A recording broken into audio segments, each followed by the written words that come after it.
In a quiet village, tucked away from the modern world, there lived a man named Karim. On the surface, he seemed like any other villager, soft spoken, hardworking, respectful. But behind closed doors, Karim was hiding something horrifying.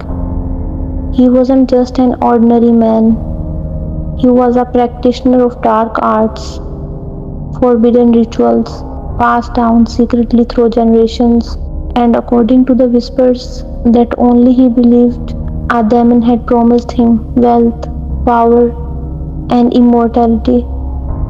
But there was a price, a steep one. He had to sacrifice 8 newlywed brides, not just anyone.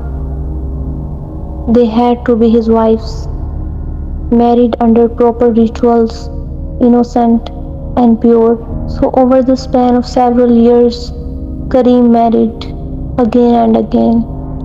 No one suspected anything because every time the story was the same. His wife disappeared mysteriously after marriage. Villagers pitied him at first. They believed he was cursed, unlucky in love, but the truth was far from sinister. Each of his wives was lured into his old ancestral mansion, a place hidden deep within the woods, far from the eyes. On the night of each full moon, he would perform the same ritual. The wives, locked in their rooms, would hear whispers all night long, shadows crawling along the walls. Their screams were never heard beyond those walls. One by one, 7 women vanished without a trace, their remains never found, and with every sacrifice, Karim grew wealthier, healthier, younger. But he still needed one more, the 8th bride. Her name was Amara. She was young, quiet, and from a poor family, an easy target. Karim married her, promising comfort and protection. But unlike the others, Amara was observant. She noticed strange things in the house, rooms with markings on the floor, mirrors covered in black cloth, odd smells of herbs, and burning hair. On their wedding night, Karim took her to the old mansion under the excuse of ancestral tradition. Amara sensed danger but remained silent, carefully watching. As night fell, the air inside grew heavier. She heard whispers from the walls. Karim began preparing for the ritual. She pretended to sleep but stayed alert. When Karim left to fetch something, Amara saw her chance.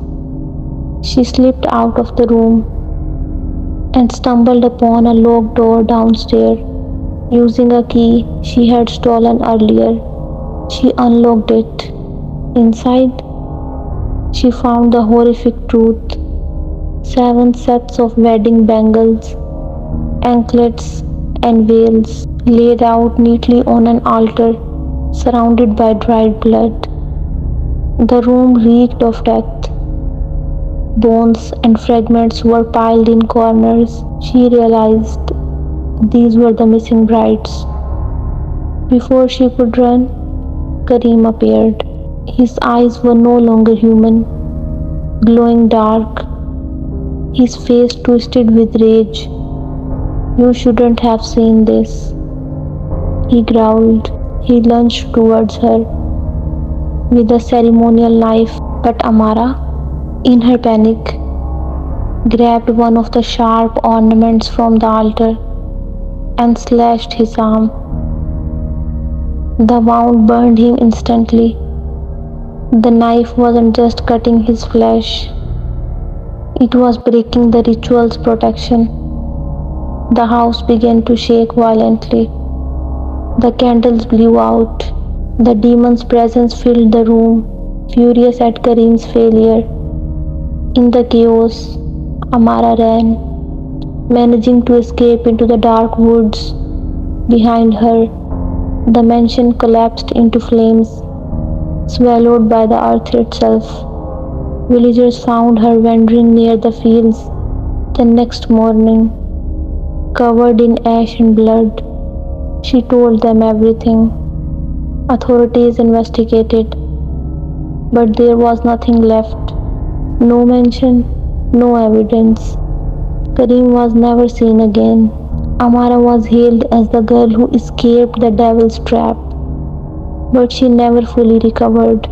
To this day, she lives far away from the village, alone, never marrying again. She says she still hears whispers sometimes, and sometimes, just before sleep, she sees Karim's face in her window reflection, smiling, whispering softly, "You were supposed to be the last one."